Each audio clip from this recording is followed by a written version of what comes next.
Episode 127. Dario is a bad person. Maybe Lucas just couldn't watch anymore. After all, he had never seen Dario treat a woman with such care. But Lucas couldn't understand why Dario didn't tell Jade that he had done so many things. What was the point of not telling her?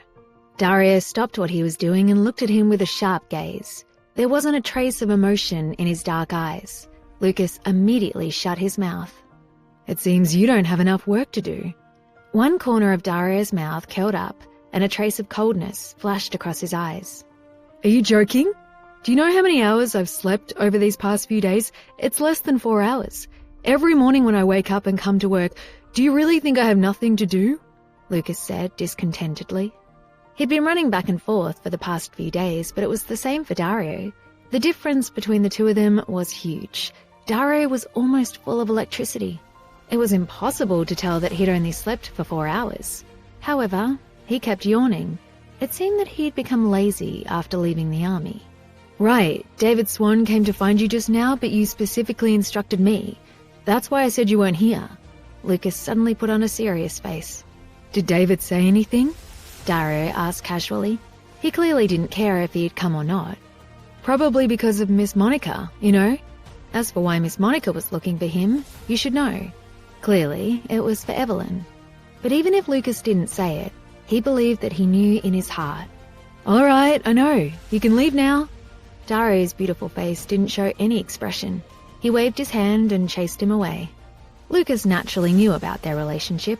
However, he didn't want to say anything. It was their own choice and it had nothing to do with him. He didn't want to meddle in other people's business. At the film shoot, Jade had been very busy for the past few days. The other actors were fine. There were not so many scenes, but Jade and Michael were the male and female leads. In this scene, it was basically the two of them. Jade wanted to finish her work as soon as possible, so she volunteered to work overtime. Michael was also very dedicated to his work and was very cooperative. Because of the sudden change of the scriptwriter, the new scriptwriter needed to familiarize himself with the script. Then, he needed to change the script and delete some kissing in bed scenes. He also wanted the plot to be more natural and attractive. Making the changes required work, so the actors wasted a lot of time each day and also needed to discuss the plot with the scriptwriter. After a day, Jade felt that she couldn't stand up straight. Fortunately, Jade and Michael cooperated well, and the filming process went smoothly. They took advantage of the extra time they got while the support actors were filming. They could take a break. Jade felt very tired, but she found the work very fulfilling. But for some reason, she felt as if something were missing in her heart. She stared at her phone every night, but she didn't receive the text messages or phone calls she was hoping for. When she returned to the hotel, she looked at the empty room and couldn't help but feel a little disappointed. Her longing for Dario increased day by day. She stretched out her fingers and calculated carefully. She found that she hadn't seen him for a week, and there was one thing that she found very strange. Recently, she had slept very well every night, and her bed was always very warm. It was as if someone was sleeping next to her. That feeling was very familiar. It was as if Dario had never left. However, she felt that Dario couldn't actually have been bedside her during the night. When she woke up the next day, she was alone in her room. She still remembered the first day she came here. Without Dario's embrace, she couldn't sleep. Why did she suddenly fall asleep? Was it because of how tired she'd been recently? Was that why she slept so soundly? Jade didn't think too much about it. She sent a text to Dario and told him about what had happened that day before falling into a deep sleep. She was in a hurry every day. She was always working hard at filming. Every time she finished filming a scene, she felt that she was one step closer to returning home. Soon, she would be able to go home. Soon, she would be able to see Mr. Foster. Jade's longing for him was growing day and night. She had never thought of anyone like that before and had never experienced such longing. Half a month had passed, and Jade had sent messages to Dario every day. Sometimes, she would even ask him if he'd been busy recently. Dario would occasionally reply to her, saying that he wasn't busy. Sometimes he would send her a text message in a commanding tone, making her miss him every day. She shamelessly asked him if he missed her, but he didn't answer. When Jade saw that he hadn't answered, she angrily threw away her phone and even hid it. She didn't care if it broke.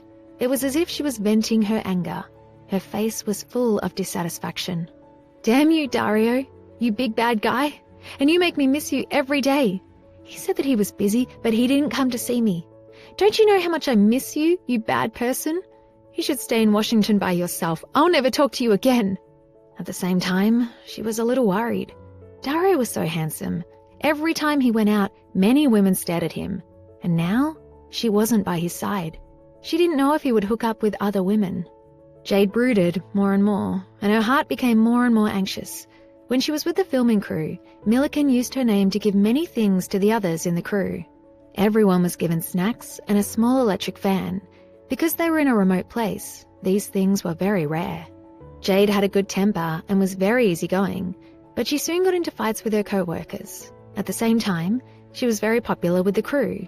Each and every one of them took the initiative to come and serve her when she was resting. Some people even massaged her. It made her feel very embarrassed. She'd never been treated like that in her entire life. Suddenly, she felt that no matter how hard the work was, it was worth it. "You don't have to do this. Those things were sent by the company. They have nothing to do with me," Jade always said to them in embarrassment. Moreover, she couldn't afford it. But no matter what she said, the others just treated her better and better. The younger ones even called Jade their older sister. They felt that she was very modest. Even if they didn't say that Jade was the one who gave them the gifts, they thought it was all thanks to her. Milliken was rich and overbearing. The gifts were good for the actors as well as for the entire crew. They all felt that following Jade would bring great fortune. Caroline also quietly told Jade to accept all that the others did for her and not to worry. These things were specially prepared by the company to increase her popularity. And her popularity and public figure were all part of the good and bad she was faced with. As a newcomer, what she needed the most was positive feedback. Jade was very glad that she could join a company as good as Milliken, but she also felt a little strange. She hadn't acted in any famous films yet, so how could she let such a powerful company treat her so well?